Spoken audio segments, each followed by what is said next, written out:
Welcome to episode 2 of my Nothing to Hide vlog series.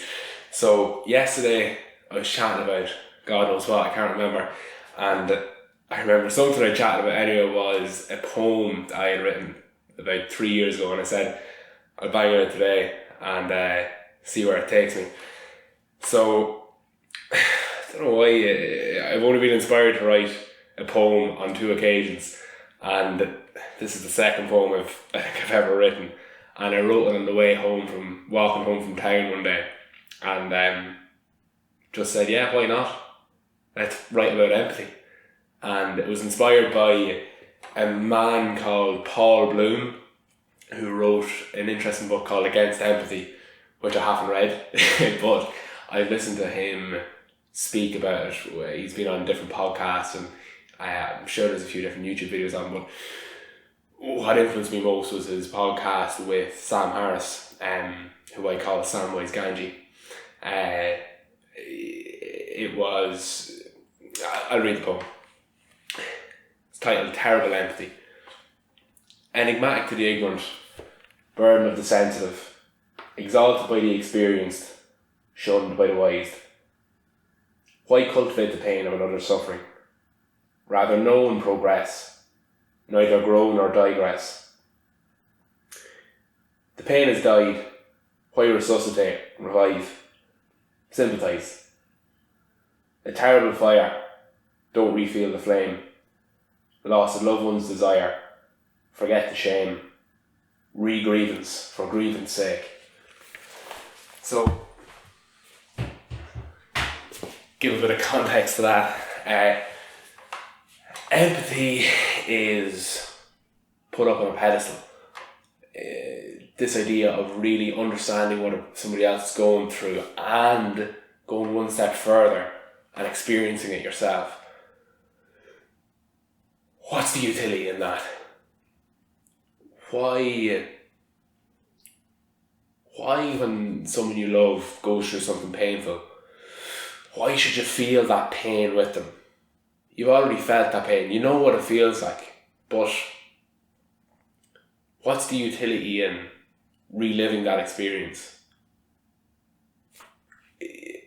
What's so terrible about sympathy? What's so terrible about saying, I've been through something like you've been through, I know what you're experiencing, but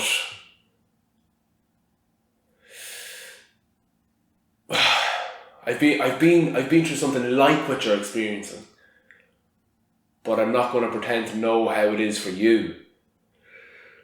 I think there might be something false about our general understanding of empathy, because each individual's experience is just that, it's individual, and to compare it to some sort of pain that we've experienced, I don't know if it does us any favours, and I'm not sure if it does that other person favours. You can talk about the experience you've had that was similar to theirs, but you don't need to, as I described in the poem, re-feel the flame or re-feel the shame of a failed relationship if somebody's telling you about a bad breakup they've had. You know, there's something masochistic about empathy, I think.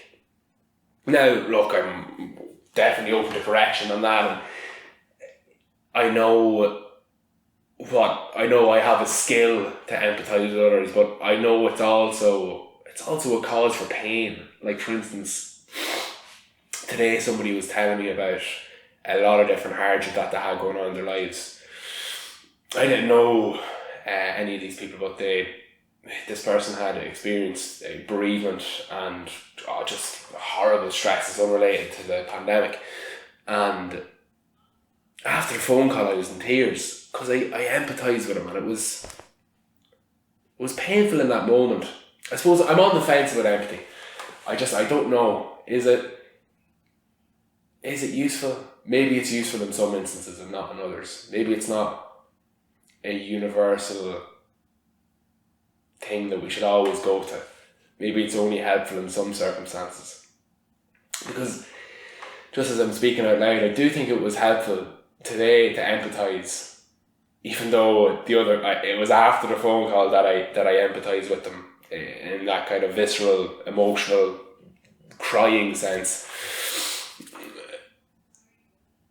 I allowed myself to cry, and I allowed myself to feel that burden, and kind of approaching that difficult experience and embracing it actually felt good. It felt good felt very healthy to feel the emotion as it arose in me and to express it as it arose, as opposed to, stiff upper lip and not crying, which I could have easily done, but I don't think it would have been helpful to me. Something that I've been going to counselling over the past couple. I've had 2 sessions in the last couple of weeks, and I think it was in the first session. I described how I've been getting kind of overwhelmed by fucking different things. Like I might hear a song and it might just trigger something in me that makes me feel very emotional, and I feel poorly, and I want to avoid that negative emotion. I want to progress with my day. And he said, "Why do you want to move away from it? Would you not embrace it?" And I was saying, "Look, no, it's been debilitating. It's happening too much." And he said, right, fair enough. And he wasn't convinced. And sorry, it's fucking freezing in here. I'm actually not nervous at all. It's just fucking cold in this room. I had his reaction in my mind, approach that negative emotion. And I did it today, this negative emotion. It was classically negative, I should frame it as. And it felt very healthy to express it, and I felt totally fine after it. Totally fine.